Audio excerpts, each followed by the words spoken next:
నమస్తే, welcome to reality check. ప్రస్తుతం మనతో పాటు ఉన్నారు senior political analyst KS Prasad గారు. సార్ నమస్తే అండి. నమస్తే అమ్మా. సార్, ఏదైతే తొలి పలుకులో రాసిన వర్డ్స్ గురించి, ఆ మ్యాటర్ గురించి ఇంతకుముందు మనం మాట్లాడుకున్నాం. బట్ నిన్న జరిగిన విషయాన్ని కూడా మనం చూసాం. ఆంధ్రజ్యోతి దగ్గరకు వైసీపీకి సంబంధించిన కార్యకర్తలు, నేతలు వెళ్ళారు.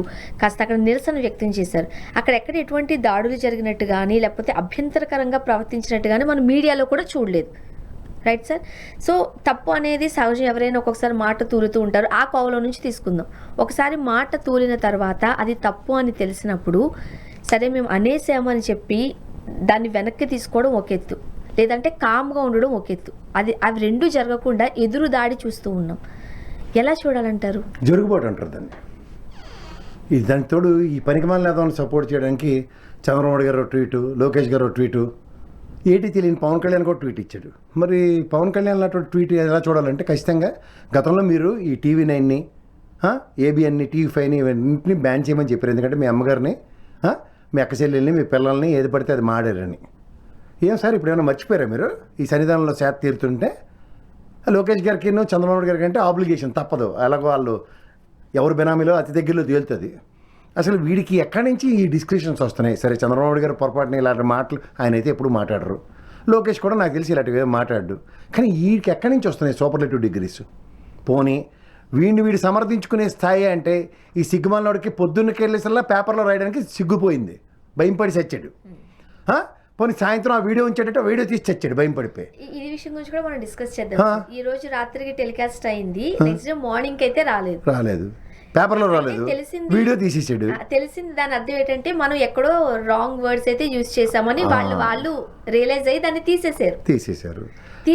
కానీ అదైతే ఉంది, మనకి ఉంది, మన దగ్గర ఉంది. అదే వడకోలేదు. దాని గురించి ఇలా మాట్లాడేమని ఎక్స్ప్లెనేషన్ ఇవ్వడము, దానికే కదమ్మా నిన్న వైఎస్ఆర్సీపీ శ్రేణులు వెళ్ళి మాజీ మంత్రులు, మాజీ ఎమ్మెల్యేలు, ఇప్పుడున్న సిట్టింగ్ ఎమ్మెల్యేలు, ఎమ్మెల్సీలు అందరూ వెళ్ళి గెరావ్ చేశారు. అక్కడ చేసి నిరసన తెలియజేసి, సిగ్గుపడితే నీకు సిగ్గు శరం మానం మర్యాద ఏడిస్తే అవి విత్డ్రా చేసుకుంటున్నాం, ఇంకోసారి పునరావృతం కాకుండా ఉంటాయని చెప్పవలసిన బాధ్యత ఉంటుంది. కానీ నువ్వు సాధారణంగా మనుషుల్లో కడుపుకి అన్నం తింటలేనట్టుకుంది. వావి వరుసలు ఎలాగో తెలియవు, నీకు ఉచ్చం నిత్యం కూడా తెలియదు, సిగ్గు శరం లేదు నీకు. మళ్ళీ చెప్తున్నా, ఎవరికైనా జర్నలిస్ట్కి కావాల్సింది క్యారెక్టర్. ఇది మీ యదమోహాలకి లేవున జగమెరిగిన సత్యం. అర్థమవుతుందా? వారిలో దిగితే చావో రేవో తేల్చుకో. సిగ్గుపడ్డం, మధ్యలో అస్త్ర సన్యాసం చేసిపోవడం, పిల్లికి ఎలక సాక్ష్యంలో అందరినీ పెద్దవాళ్ళందరినీ తెచ్చుకుని రావడం అంటే అది ససవతానం అవుతుంది. అంతకన్నా ఇంకేట్లేదు. నీ ససవతానం భూమి తెల్లారికి మునిపే తెలుసు. ఇంకోసారి ససవతానాన్ని ప్రస్ఫుటించకు. ఇంకోసారి ఆడవాళ్ళ విషయాల్లో జోక్యం చేసుకోకు. అందరూ నా ఎన్డీ తివారీ గారు లాంటి జడ్డి వేదవాళ్ళు ఎవరు ఉండరు. పళ్ళు పటపట కొరికి ఎంట్ల పెడితే అంటారు, గుర్తుంచుకో. పవన్ కళ్యాణ్ గారి ట్వీట్ చూస్తే ఇంకాస్త ఆశ్చర్యకరంగా అసలు చేయకయ్యా బాబు, నువ్వు రాజకీయాలు చేయడం మానేసి ఇంట్లో కూర్చో. ఎందుకు వచ్చింది? సినిమాలు ఏవో ఉన్నాయి కదా, అది చేసుకో. ఎందుకు వచ్చిందయ్యా బాబు, నువ్వు ఉన్న పరువు తీసుకుంటావు. ఫస్ట్ థింగ్, ఎవరికైనా సరే మాన ప్రాణాల మీద అటాక్ జరిగితే, ముఖ్యంగా మన తోటి మనిషికి చూడు, మనకి ఏదైనా కష్టం వస్తే ఇది పగోడికి కూడా రాకూడదు అనుకుంటాం. నీకు అర్థమవుతుందా? మనిషిలో ఒక ఆత్రత ఉంటుంది. ఏంటి, అయ్యో నేను పడుతున్న కష్టం పగోడికి రాకూడదు అనుకునే తత్వం మనిషికి. అలా మనిషితనం ఎక్కడైనా కనబడుతుందా? ఇది మళ్ళీ యదమాలు వేసుకుని మళ్ళీ దానికి ఏంటి, నువ్వు అల్లప్పుడు పొన్ననాడు బూరెట్టావా, అమావాస నాడు గారెట్టావా, మాకెందుకు? కొడాలని మాడాడు, వంశీ మాడారు అనుకుందాం. ఏడు చేశారు, ఎలాగైనా ఆర్తపల్లెలు పెట్టి గెలిపించారా? ఇది ప్రజాస్వామ్యం. రేపొద్దున మీ మాట తీరుకి మీరు పడిన మెటమెటలకి ప్రజలు చెప్పుకుంటారు. మధ్యలో ఈ టుంబరిగాడు ఎవడంటాను, వీడెవడు, వీడు అసలు మనుషులు అనడానికి వీడికి ఎవడిచ్చినా డిస్క్రిప్షన్లో. వీడేమన్నా సూపర్ పవర్ లాగా, సూపర్ మ్యాన్ లాగా అయినా డ్రెస్సు చెడ్డీ బయట వేసుకుని బయటకు వచ్చాడా? యూజ్లెస్ ఫెలోగాడు. నోరు మూసుకుని ఉండు. దిక్కుమాల ప్రవచనాలు వీకెండ్లో చెప్పకపోతే చచ్చిపోయేది ఏట్లేదు. లేదంటే భజన చేసుకుంటూ చావు. ఇది పరమపదించే ముందు నేను చేసుకుంటున్న భజన అని. తప్పును తప్పు అని చెప్పడానికి కూడా కావాల్సినంత ధైర్యం ఉండాలి. దాన్ని తప్పు అని చెప్పడంలో అది ఎవరికుంటుంది తెలుసామా? పదం దొరికింది అనుకో, జర్నలిస్ట్గా పొరపాటు జరిగింది అన్నాడు. కానీ ఇంటెన్షనల్గా తప్పు చేయడానికే పుట్టాడు. అంటే కావాలనే మనసా వాచ కర్మ తప్పు చేస్తున్నాడు. ఇంకా ఒలిపోయి కాలం తప్ప ఇంకేముంటుంది? కావాలని చేసినప్పటికీ కూడా ఇంత పెద్ద ఎత్తున వ్యతిరేకత వస్తున్నప్పుడు దాన్ని సమర్థించుకోవడాన్ని ఎలా చూడాలి? సిగ్గుమాలినతనం అంటారు. చంద్రబాబు నాయుడు గారి ట్వీట్లు చూసినా ఇప్పుడు చంద్రబాబు నాయుడు గారికి లోకేష్ గారికి ఆబ్లిగేషన్ అమ్మా, తప్పదు. ఈ పవన్ కళ్యాణ్కి ఏంటి ఆబ్లిగేషన్ నాకు అర్థం కాదు. నాగబాబు మీరు ప్రాణాలకు తెగించి నెగంటువుల్లో రాసి ఇచ్చారు కదా బాయ్కాట్ దిస్ ఛానల్ అని. ఆత్మాభిమానం ఎక్కడుంది? అంటే ఇక్కడ శాంతం తీరుతుంటే వీళ్ళు గంగలో దూకమంట కూడా దూకుతారన్నమాట మీరు.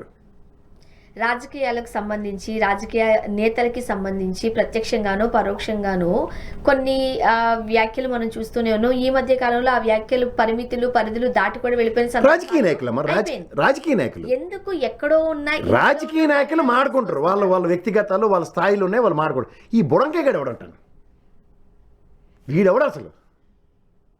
పోనీ వీడేమైనా తీసుమారకానా? Characterless fellow. ఇప్పుడు మహిళలందరినీ అగౌరవపరిచినట్లేగా.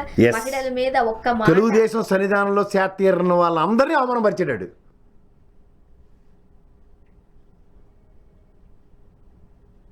అందుకే నాకు ఎంత మంట ఎక్కుతుంది.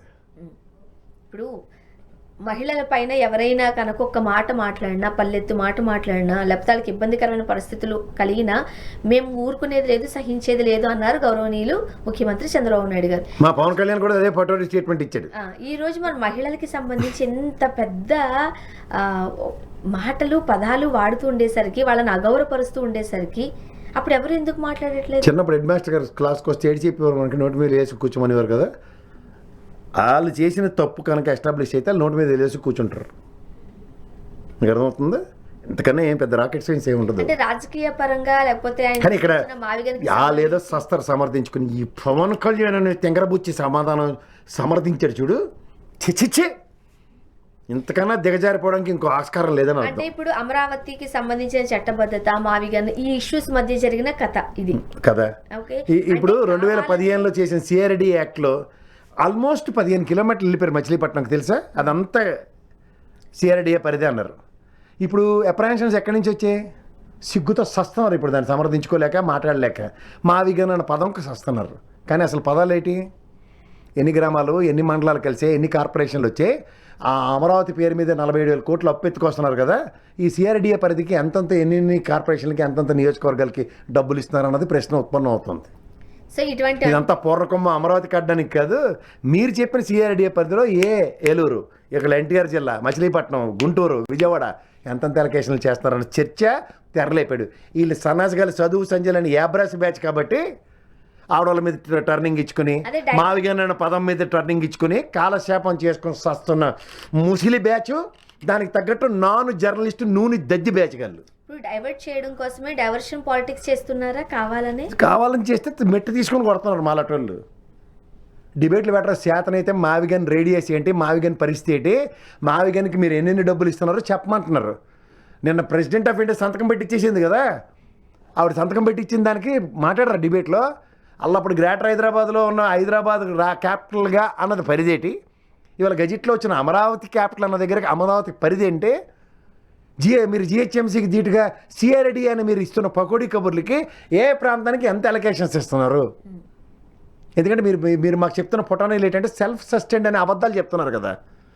ఈ అబద్ధాల మీద మాట్లాడుతుంటే మంటెక్కిపోతుంది ఒక్కొక్కడికి.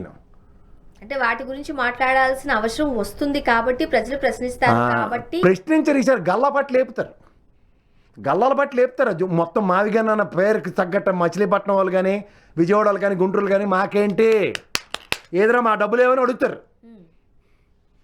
అప్పుడు సమాధానం లేడి చెప్తారు, చూద్దాం. ఇప్పుడు రాజకీయ నాయకులకి కొన్ని పరిధులు పరిమితులు ఉంటాయి, జర్నలిస్టులకి కొన్ని పరిధులు పరిమితులు ఉంటాయి, మీలాంటి అనలిస్టులకి విశ్లేషకులకి కొన్ని పరిధులు పరిమితులు ఉంటాయి.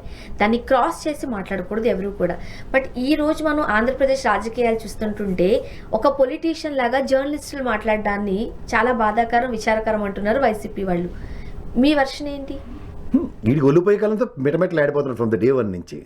ఏడు చేస్తారు, బుల్డోజర్లతో వచ్చేసిన అడ్డేసుకుంటున్నాం అని లోకేష్ లాంటి ఎలివేషన్లు ఇచ్చినా వీడికి అంత సీన్ లేదనే విషయం అతి దగ్గరలో బయటపడుతుంది. అంటే ఒక జర్నలిస్ట్గా ఉన్న వాళ్ళు ఏ పార్టీకి వత్తాసు పలకరు, న్యూట్రల్గా మాట్లాడుతుంటారు. ఎవరు తప్పు చేస్తే వాళ్ళు మాట్లాడుతూ ఉండాల్సిన ఆ పొజిషన్లో ఉన్న వాళ్ళు జర్నలిస్టులు. విశ్లేషకులు మీరు కూడా అంతే. ఏ పార్టీ ఏం చేస్తుంది అనేది మీరు అనాలిసిస్ చేస్తూ ఉంటారు. బట్ రాజకీయ నేను ఫస్ట్ డే అమరావతి విషయంలో నేనేం ఆడాను, చట్టం అయిన తర్వాత నేను ఏం మాట్లాడాను, నేనేం డివేట్ అవ్వలే. కానీ ఇప్పుడు వచ్చిన పాయింట్ బాధ కూడా ఇప్పుడు మా విగన్ను సిఆర్డిఏ పరిధి వీటి మీద నేను మాట్లాడుతున్నాను. ఇప్పుడు రండిదా డిబేట్ రండి. వాటి ఎవడన్నా గురించి మాట్లాడకుండా యాజ్ ఎ జర్నలిస్ట్ గా ఉన్న పెద్దవాళ్ళు సీనియర్స్ పదాలు దొల్లించడం, మహిళలను తీసుకుని రావడం, మహిళలకి సంబంధించి మహిళల గురించి ఒక మహిళతోనే మాడించారు పాపం. ఆపం శుభం తెలియని అమ్మాయిని కూడా పాపం ఇవాళ ట్రోల్ చేస్తున్నారు. కానీ చుట్టుపక్కల ఎవడన్నా చెప్పాలి కదా, రే ఏట్రా ఈ పదం అని. పాపం చదువుతున్న అమ్మాయి కూడా ఎంత ఇబ్బందికరంగా చదివి ఉంటుంది ఆ పాప. ఇది చేసిన పనికి మళ్ళీ పనికి ఆ అమ్మాయి కూడా బయలువుతుంది వాళ్ళ సోషల్ మీడియా ట్రోలింగ్లో. అండ్ వారించాల్సిన చంద్రబాబు నాయుడు గారు లాంటి వాళ్ళు, పవన్ కళ్యాణ్ గారు వాళ్ళు కూటమి. పవన్ కళ్యాణ్ కానీ సీన్ లేదమ్మా, పక్క తీసి టైం వేస్ట్. ఆ ప్రశ్నలు ఇంక్లూడ్ చేయకు. ఆత్మాభిమానం అన్నది చాలా ఇంపార్టెంట్. అది లేనోడు ఎవడంటే పవన్ కళ్యాణ్. ఆ రోజు సభలో జరిగిన దానికి చంద్రబాబు నాయుడు గారు కంటనీరు పెట్టుకున్న సంగతి మనం చూసామండి. అంటే ఏ ఆడపిల్ల అయినా, ఏ మహిళ అన్నా, ఏ ఇంటి వారైనా మహిళలందరూ ఒకటే కదా. మన ఇంట్లో జరిగితే మహిళలకు ఒక న్యాయం, బయట ఇంట్లో జరిగితే మహిళలకు ఇంకొక న్యాయం కాదు కదా. బట్ ఏపీలో పరిస్థితి చూస్తే ఏమనిపిస్తుంది, మహిళలకి అంటే వాళ్ళు చంద్రబాబు గారు ఏడ్చినట్టు మేము అందరం ఏడవాలనుకుంటున్నారు. మేమైతే పళ్ళు కొరకు గోప పగల కొడతామని చెప్తున్నాను. మహిళలకి సంబంధించి చంద్రబాబు నాయుడు గారు నువ్వు అంత పెద్ద పెద్ద దిక్కుమాల ప్రశ్నలు అడక్కు. చంద్రబాబు నాయుడు గారు లబోదీబోం అన్నట్టు అందరూ ఎక్స్పెక్ట్ చేస్తే కుదరదు. నేనైతే పళ్ళు కొరకు గోప మీద తను బయటికి రా, నాకు ఎక్స్ప్లెనేషన్ కావాలని అడుగుతా. మా మాటలు లేవు. అదే పని వైఎస్ఆర్సీపీ వాళ్ళు కూడా చేశారు. అందులో ఏముంది కాంట్రడిక్షన్? ఒకడికి ఎక్స్ప్రెషన్ ఆఫ్ కన్సర్న్ ఉంటుంది. ఇప్పుడు నాకు ఏదైనా బాధ వస్తే ఒకడు ఏడుస్తాడు, ఒకడేమో చికాకు పడతాడు, ఇంకోటి చేతనైతే 4 పీకుతాడు. దీన్ని బ్యాలెన్స్ అవుతుంది ఒక్కొక్కడితోనూ. అది సమానం చెప్పి ఇప్పుడు ఫస్ట్ నిరసన చెప్పారు. సిగ్గు, శరం, మానం, మర్యాద ఉంటే ఆ పదం మీద క్షమాపణ అడిగితే విరమించుకో అని చెప్పి మర్యాదగా చేతమని ఇచ్చారు. కాదు అన్నప్పుడు 3 ఏళ్ళు కాలచక్రం తిరుగుతుంది. తర్వాత ఏమవుద్ది? ఆ సాక్షి ఆఫీస్ తగలెట్టేస్తే చూస్తూ స్పెక్టేటర్స్లో చూసి ఊరుకున్నారు. తర్వాత మీ వాళ్ళందరూ కూడా స్పెక్టేటర్లో చూడవలసి వస్తుంది. అదేమన్నా పెద్ద వింత? యాక్షన్కి రియాక్షన్ ఉంటుందా? తెలుగుదేశం పార్టీ ఆఫీస్ మీద దాడి చేస్తే ఇప్పుడు గన్నవరం మీద దాడి చేయలే మీరు? ఎన్ని సాక్షి ఆఫీసుల మీద దాడి చేయలే? బట్ ఒక అనలిస్ట్గా మీరు చెప్పండి, వాళ్ళ మీద వీళ్ళు, వీళ్ళ మీద వాళ్ళు, ఎవరు అధికారంలో ఉంటే వాళ్ళు పెత్తనం చెలాయిస్తుంటూ, లేకపోతే ఇలాంటి ఇబ్బందికరమైన పరిస్థితులను క్రియేట్ చేస్తూ ఉంటుంటే ఇంకా రాజకీయాలు ఎప్పుడు చేస్తారు? రాష్ట్రం ఎప్పుడు ఎక్కడ మొదలైందని చూడాలమ్మా. మొదలని తుంచాలి. ఇప్పుడు చంద్రబాబు నాయుడు గారు అది విజ్ఞతతో ఇది ప్రజాస్వామ్యం, నాకు 124 స్థానాలు ఇచ్చారు, నేను ఆగి ఉంటే ఇది రిపీట్ అవుతుంది. ఆయన ఆకి లేదో పక్క తీద్దాం. కానీ ఆయనతో ఉన్న మెటమెట బ్యాచ్ గారు అందరూ మెటమెట్లు ఆడిపోతుంటే, పోత్రాలకి పోతుంటే, ఒళ్ళు పోయికాలకి పోతుంటే, పోనీ ఎవడో క్యారెక్టర్ ఉన్నవాడు అనుకోండి, క్యారెక్టర్లెస్ ఫెలోస్ మెటమెట్లు ఆడిపోతుంటే, why the hell we need to tolerate? ఈ ప్రశ్నకి సమాధానం చెప్పను. మనం దినపత్రికల్లో చూస్తాము 23 నెలల్లోనే 3.52 లక్షల కోట్లు అప్పు చేసింది. అది రాస్తాడా? దానికి సంబంధించి అంటే ఇలాంటి విషయాలు చాలా ఉన్నాయి. వారం రోజుల నుంచి ఆరోగ్యశ్రీ, ఎన్టీఆర్ వైద్య సేవలు బంద్ అయిపోయాయి. రాష్ట్రం అంతా కూడా గంజాయి ఏరులై పారుతుందంటూ కూడా వార్తలు వస్తున్నాయి. వీటి గురించి ప్రశ్నించాల్సిన నేతలు వాటి గురించి మాట్లాడకుండా ఒక యూజ్లెస్ స్టాక్స్ గురించి ఎక్కువగా కాన్సన్ట్రేట్ చేసి మాట్లాడుకోవాల్సిన పరిస్థితిని ఏపీలో తెస్తున్నారు అంటున్నారు కొంతమంది వైసీపీకి చెందిన వాళ్ళు. ఇప్పుడు వీళ్ళ పని అదేనమ్మా, బకెట్ బుర్ర తీసుకెళ్ళి జల్లడం, సాయంత్రం వాళ్ళు కడుక్కుంటున్నారు లేదు చూడడం, మళ్ళీ బకెట్ బుర్ర తీసుకొచ్చి మళ్ళీ జల్లడం, అదే పని వాళ్ళకి. ఆ బురద కడుక్కునే కార్యక్రమంలో ఎవడంటే అది నేను ట్రాప్ అనే అంటాను. ఆ ట్రాప్కి ఏం చేయాలంటే టిట్ ఫర్ టాట్ కావాలి. ఇప్పుడు ఆల్రెడీ మావిగాన్ discussion is huge and laborious వేలో వెళ్ళిపోయింది, గ్రాస్ రూట్ లెవెల్లో వెళ్ళిపోయింది, డిస్కషన్ అవుతుంది. దానికి బ్రేక్ వేయడం కోసం కదా ఇలాంటి ఏమని ఆ ముసలోళ్ళతో ఏటి కాదు, అదంతా దద్ది బ్యాచ్ ఇలా జింగి చిక్కం అని చంద్రబాబుకి భజన చేసుకోకపోతే తెల్లారిపోద్ది. లొకేషన్కి ఎలివేషన్లు ఇవ్వడం హెర్క్యులెన్ టాస్క్ ఈ తపేలా ఛానళ్ళు నిర్వర్తించుకుంటున్నాయి. ఈ మధ్యలో ఏనా వాళ్ళక్కడ తెలియపోయినా రాజకీయాల్లో ఉనికి చాటుకున్న పవన్ కళ్యాణ్ ఒకడు, ఆటలు అరటిపండి రాజకీయం అంటాం మేము. సో వీటితో కాలక్షేపం జరుగుతుంది. ఇప్పుడు అప్పుల దగ్గరకు వద్దాం. మనమన్నా మాట్లాడాలి ఖచ్చితంగా. మీలాంటి నేను మాడుతూనే ఉన్నా. 3,52,000 కోట్లు పూర్వకం బాగుంది ఖచ్చితంగా. అప్పుడు బొగ్గన్న అవమానపరిచినట్టు ఇప్పుడు ఎవడు పోతున్న పయ్యాలు కేసు లవ్ దిబో అనుకుని పోతాను ఢిల్లీ. రెండో మంగళవారం బాండ్ల ఆక్షన్లో ఖచ్చితంగా 7 నుంచి 5 నుంచి 7, 10,000, 12,000 ఎత్తుకొస్తున్నాడు. అది 3,52,000 కోట్లు అయింది. వీళ్ళ దగ్గర రూపాయి డిస్క్రిప్షన్ లేదు, అదంతా బీజేపీ కూడా ఎత్తుకెళ్ళిపోతున్నాడు. ఈ 3 స్టేట్ల ఎలక్షన్స్కి నేను ఎవడో ఫండింగ్లు ఇవ్వడం విన్నాను. ఫస్ట్ టైం ఎన్డీఏ కూటమి కింద ఉన్న ఆంధ్రప్రదేశ్ నుంచి ఫండింగ్ జరిగిందా అని నాకు డౌట్ వస్తుంది. 5 స్టేట్లకి కాదంటే ఏం చేశారు చెప్పమను. ఈ దైద్యంతోడు 47,000 కోట్లు నారాయణ కళల సాకారం చేయడానికి అమరావతి మీద అప్పు చేసి కూర్చున్నారు. టోటల్ 4 లక్షలు దాటిపోయింది. ఎలాగో మనం జగన్మోహన్ రెడ్డి మీద 14 లక్షలు అపవాదేశం కాబట్టి ఈ 10 yearsలో 14 లక్షలు అప్పు చేసి వచ్చారు. అదంతా జగన్మోహన్ రెడ్డి బుర్రకు రుద్ది వచ్చు, మా దగ్గర దిక్కుమాల ఛానల్ ఉన్నాయి, ఆయన దగ్గర ఏమీ లేదని చెప్పి బీజేపీకి ట్రాప్ వేసినట్టుగా ఉంది నాకు చూస్తే. అంటే ఇప్పుడు వైసీపీ గవర్నమెంట్ ఇలాగ అప్పుల ఊబిలోకి రాష్ట్రాన్ని నెట్టేస్తోంది, మా ఏపీని మరో శ్రీలంక చేయబోతోంది అంటూ కూడా అప్పట్లో పెద్ద ఎత్తున ప్రచారం జరిగింది. వైసీపీ ఏమీ లేనప్పుడు అది కూడా చెప్పాలి కదా నువ్వు. ప్రధాన కారణాలలో అది కూడా ఒక కారణం. అవునమ్మా, ఏమీ లేనప్పుడు అన్ని అబద్ధాలు చెప్పగలిగారు. ఇన్నున్నప్పుడు ఎందుకు చెప్పరు? అప్పుడు అబద్ధాలు చెప్పగలిగారు, ప్రజల చేత ఒప్పించగలిగారు. ఒప్పించర్లేదు, దేవుడికి తెలుసు. ప్రజలు గుడ్డిగా నమ్ముతారు. ప్రజలకు ఏంటి తెలుసు? నువ్వు ఏటప్పు మీ నాన్న నీకు సైకిల్ కొనడానికి అప్పు చేసి ఇచ్చాడు, ఏం చేశాడు నీకు తెలుస్తుందా? భయపడి ఓట్లేశారు, అలాంటి ప్రభుత్వాలు మాకు వద్దు అని. భయపడి ఓట్లేశారంటే జడ్డితనం అంటారు దాన్ని. ఇంకా ప్రజలను ఎవడు మార్చలేడు. జడ్డితనంకి చావండి ఎందులో పడని చెప్తాను నేను ఎవరికైనా. 2 విషయాలు చెప్తాను. కళ్ళ ముందు మా నాన్న నాకు సైకిల్ స్కూటర్ కొనడానికి ఎలా అప్పు చేసి తీసుకొచ్చాడో నీకు తెలియకుండా ఎవరి కోసం కొండ అనుకునే జడ్డి మోలోకాలు ఉంటే ఇలాగే ఉంటాయి, అంతకన్నా ఇంకేట్లేదు. ఓవరాల్ గా చూస్తే మనకి 9 లక్షలు దాటిపోయింది కోట్ అప్పు. అలా 14 లక్షల టార్గెట్కి వర్క్ చేస్తున్నారు వాళ్ళు. ఇదంతా జగన్మోహన్ మీద ఆల్రెడీ మేము ముందే చెప్పాం కదా, మేము ఏడు చేయలేదని చెప్తారు.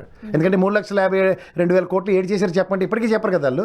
బడ్జెట్లో కూడా దాబరకా ఆబ్రా చేసిపోయారు కదా. ఏ లెక్క దేనికో ఇప్పటికీ తెలియదు. మరి ఎప్పుడు అమరావతి అభివృద్ధి చెందుతుంది? మధ్యలో అమరావతి ఎక్కడి నుంచి వచ్చింది? ఇంకేటి చేస్తారు అభివృద్ధి? అలా కేంద్ర ప్రభుత్వం వాడు ఇచ్చిన 1,500 కోట్లు తీసుకొచ్చి కట్టారు. ఇప్పుడు మొన్న హ్యాపీగా మళ్ళీ చేతులు దులిపించుకున్నాడు అంటే బీజేపీ వాడు. వాళ్ళు ఎరుమోలోకలు వాళ్ళ సన్నిధానంలో శాత తీరితే మీకు కర్మ అని చెప్పాలి. విభజన హామీల్లో మనకి ఫస్ట్ కండిషన్ ఏంటంటే రాష్ట్ర ఏర్పడిన తర్వాత దానికి రాజధాని కట్టడానికి కేంద్ర ప్రభుత్వ బాధ్యత అని చెప్పారు. ఏది దాని గురించి ఎవరు మాట్లాడుతున్నారు? ఎవడు మాడాలి? చంద్రబాబు గారు మాడాలి, పవన్ కళ్యాణ్ మాడాలి, లోకేష్ మాడాలి. నేను ఎందుకు మాడుతున్నా? లేకపోతే ఎందుకు పనికిరైనా బీజేపీ వాడు లోకల్ వాళ్ళు మాడాలి. లేకపోతే మనం మాడాడు కదా పోటుగల్లా మాడిన సీఎం రమేష్, సుజనా చౌదరి లెటర్లు మాడాలి బీజేపీ నుంచి, లేదా పురంధేశ్వరం మాడాలి. ఆంధ్రజ్యోతి ఈనాడులో రాయరు కాబట్టి ఆవిడ మాట్లాడదు, మనం ఏడు చేస్తాం దానికి. అండ్ మరోపక్క మనం ప్రధాన దినపత్రికలు వాళ్ళు చూసాము. ఏటమ్మా ప్రధాన దినపత్రికలు? ఇంకో గతి లేక ఆర్వీఆర్ ప్రాజెక్ట్స్ కి సంబంధించి అమరావతికి సంబంధించిన ఈ కాంట్రాక్ట్లు అన్ని కూడా కంపెనీకి అప్పు చెప్తుంది. అది ఫస్ట్ డబ్బులు ఇస్తారు కదా, వెంకటకి ఫస్ట్ 20% ఒక్కొక్క ఇచ్చేస్తారు కాబట్టి, వారికి మొబిలైజేషన్ అడ్వాన్స్ ఇచ్చేవచ్చు కాబట్టి అందుకే అడిగి ఇస్తారు అలాంటి వాళ్ళకి.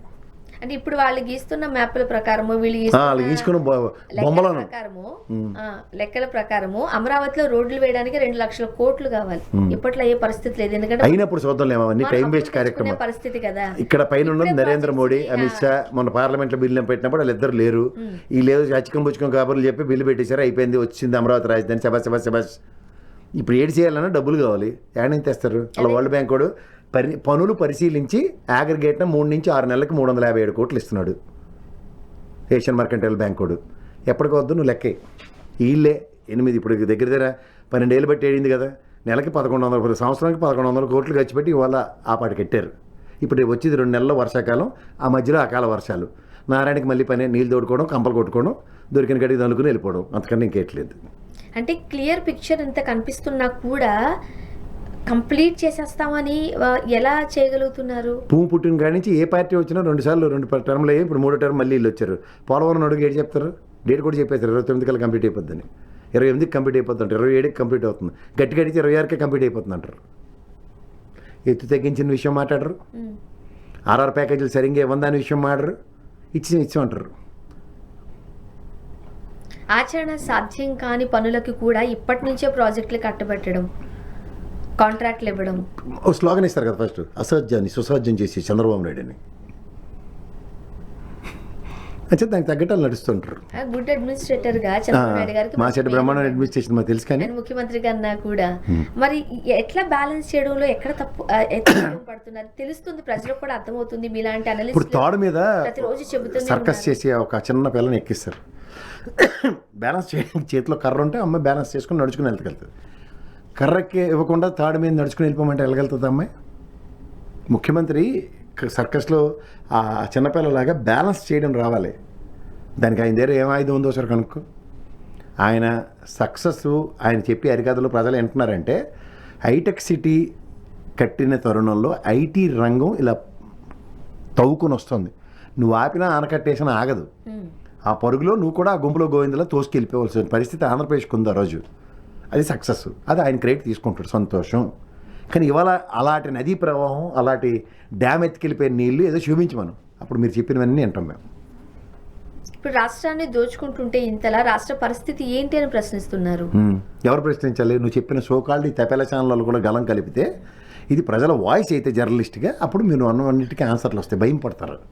ఇక్కడ ఈ తెప్పలకల్లా నాకు నువ్వు నీకు నేను పంచాయతీరాజ్ పథకం పెట్టుకున్నాడు ముందుకెళ్తుంటే అంటే గట్టిగా నాకు ఇక్కడ బిల్డింగ్ కట్టు అలా నా పవర్ ప్రాజెక్ట్ తీసుకెళ్ళి బుడమేరు బాగుని ముంచి ఇలాంటివన్నీ అక్కంపుచ్చం రాజకీయాలు చేసుకుని ముందుకెళ్తే ఏమవుతుంది? వీడి పని ఏమవుతుంది? వీడి సాగుబాటు మించింది లేదు. వీడి సాగుబాటులో ఏమవుతుంది? గంజాయి కూడా సాగు చేస్తాడు వీడు చనువిస్తే. వార్తలన్నీ గంజాయి వార్తలే. పనికొచ్చిన వార్తలు, రాష్ట్రానికి సంబంధించిన వార్తలు ఏమైనా రాయమంటే ఎడత అవుతుందా? అప్పుడు ఎవరి మీద రాయాలి? చంద్రబాబు గారి మీద రాయాలి, లోకేష్ మీద రాయాలి. నేను చూసినావు కదా, మాధవమ్మ వెళ్ళింది కలప. లోకేష్ని నమ్ముకొని నేను మట్టిపాలు పోయినాన్ని. ఎందుకు? 2,000 ఎత్తేస్తాను పిల్లకాయల ధర. ఇచ్చిన దానికి ఏడు చేయాలా? బాత్రూమ్లు కడిగించాలి. అలా అప్పుడు మాస్టర్లకే కదా కెమెరా తీసి ఫోటో తీసి పంపించమంటే నేను పొడుచుకొచ్చింది కదా అందరికీ. అది ఎట్టది అలా చేస్తారని పౌష్టికాహారం పెట్టమన్నారు. ఆయన ఏమో రెడ్డి గారు వెళ్ళి ప్రతి దీంట్లోనూ కరిబడిపోతున్నారు. గుడ్లు పెట్టరా మీరు? టమాటాలు రోడ్డు మీద పోతున్నా సరే టమాటా పప్పు సారా నా వాళ్ళకాడ నా వసిన పర్వతం అని తిట్టుకొని తిడుతున్నాడు. మెనూ ఏదని అడుగుతున్నాడు.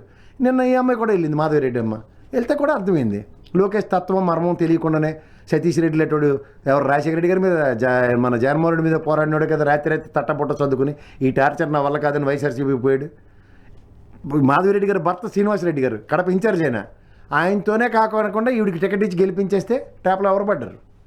ఇప్పుడు సౌరం అయితేనే కానీ ఎవరో తెలియనట్టు ఆవిడకి తెలుస్తుంది. ఇప్పుడు ఈ మధ్యలో ఆటలాంటి ఆదినారాయణ రెడ్డి ఉండు అంటే తొడగొట్టిమంటవా చిన్న తొడగొట్టమంటారు అని ఆ చలపతిరావు అడిగినట్టు అడుగుతూ రాజీనామా చేసేమంటే బాబు నీకు పనికార పథకం గెలిపించిన తర్వాత మినిస్ట్రీ పదవి ఇవ్వకపోతే అల్లాడిపోయే క్యాండిడేట్ అని అందరికీ తెలుసు.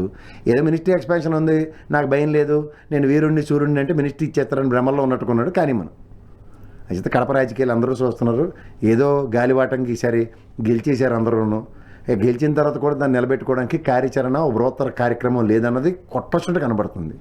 ఇక్కడ జగన్మోహన్ రెడ్డి గారి పాదయాత్ర రాయలసీమ నుంచి మొదలెట్టి మొత్తం వాళ్ళందరినీ రీయూనియన్ చేసుకోగలిగితే రెడ్డి సామాజిక వర్గాన్ని నేను పునరీకీకరణ కార్యక్రమం మొదలైతే తర్వాత కథ ఎలాగుంటుందో వీళ్ళ సినిమా ఎవరికి అర్థమే కాదు. కానీ ఆ దిశగా కూడా జగన్మోహన్ రెడ్డి గారు ముందుకు వెళ్ళట్లేదు కదా సార్. వెళ్తారమ్మా 5 సంవత్సరాలు 2 ఏళ్ళు కంటి చూపు కూడా దొరకని తెలుగుదేశం వాడు ఎవడన్నా కనబడ్డారు మీకు? 3 ఏళ్ళ పాటు మనిషి కనబడితే వాళ్ళు నంద్యాలలో మానాడు పెట్టిన తర్వాత నుంచి మొదలైంది వాళ్ళ దుకాణం. అప్పటిదాకా గుండుకు కూడా దొరకలేదు వాళ్ళు. మా అయితే ఏమైనా చంద్రబాబు గారు గట్టికి గదమేస్తే టీషర్ట్లను ట్రాక్ సూట్లు వేసి 2 సెల్ఫీలు తీసి ఫేస్బుక్లో అప్లోడ్ చేసిన బ్యాచ్లు. వీళ్ళు ఇంకా నయ్యం సార్ ఫైనల్ గా చెప్పండి. ఎలక్షన్ అయిన కాడి నుంచి జనాలు తీసుకొచ్చి మొత్తం ప్రతి దాని మీద నిరసనలు తెలియజేస్తున్నారు. సుమారుగా 2 ఏళ్ళు కావస్తోంది అధికారంలోకి. రేపు నెలకు సభకు నమస్కారం. ఏం చేయలేదు, ఏమి చేయరు కూడా. మరి ఇంకొక 3 ఏళ్లలో ఏం కాలక్షేపం రీహాబ్ సెంటర్ కడుతున్నారు అక్కడ. అసలు అమరావతి రాజధాని పూర్తవుతుంది అంటారా? మీకు నమ్మకం? చచ్చినా అవుతుంది రాజధాని అమరావతి, అంతే. చచ్చినా పూర్తవుతుంది. వీళ్ళతో అసలు కాదు. మరి అలా అయితే ఏంటి సార్ పరిస్థితి? ఏమవుతుంది? ఇప్పుడు దాకా రాజధాని లేదని జడ్డి వేదల్లో మనం అందరం ముష్టి వల్ల చూసి నిన్న 2వ తారీఖు ఎప్పుడు జూన్ 24 నుంచి ఇచ్చాడు రాజధాని మీకు అమరావతి అని. అప్పటిదాకా ఇవన్నీ టపాచిపుత్రులు కబుర్లే కదా. చూడాలి సార్. అమరావతి రాజధాని అని చంద్రబాబు నాయుడు కూడా బండబూతు మాట్లాడినట్టే కదా. జగన్మోహన్ రెడ్డి 3 రాజధానులు అన్నది కూడా బండబూతే కదా. మరి ఇది బూత్ అయినప్పుడు అది కూడా బూతే కదా. చూడాలి సార్ ఏం జరగబోతుంది ఏంటి అది ఒక క్లారిటీగా అర్థం కాని పరిస్థితుల్లో ఉన్నాం. థ్యాంక్ యూ సో మచ్ అండి. మీ అభిప్రాయం ఇందులో అర్థం కాకపోవడం ఏం లేదు. అంటే ఏం అర్థం కాదు. అమరావతి శాశ్వత రాజధాని ఈసారి వీళ్ళకి ప్రాణాలకు తెగించి తెచ్చుకున్నారు. దానికి అప్పులు తీసుకొస్తారు. చట్టబద్ధత ఏంటి? ఏ రాష్ట్రానికి చట్టబద్ధత లేకుండా నిలబెట్టి 33 కేంద్రపాలిత రాష్ట్రాలు ఢిల్లీతో పాటు చట్టబద్ధత లేకుండా నడుస్తున్నాయా? ఇలా చట్టం దేనికైనా ఏ రాష్ట్రంకైనా ఉందా? మనకేమో స్పెషల్ ప్రివిలేజ్? మనమేం పాపం చేసాం? మనం ఏమైనా అంటరాని వాళ్ళం? ఏదో మిరకల్స్ చేస్తానంటున్నారు కదా, వెయిట్ చేద్దాం. Let's wait. ఏడు మిరకల్స్ వీళ్ళతో అవుతుందా? చూద్దాం సార్. అదే ఏడు చూస్తావు. నీకు ఓపిక ఉంటే చూడు, నాకు ఓపిక లేదు. Okay, thank you so much sir. మీ అభిప్రాయాలు పంచుకున్నాం. ఇది వాళ్ళ రియాలిటీ చెక్. Stay tune.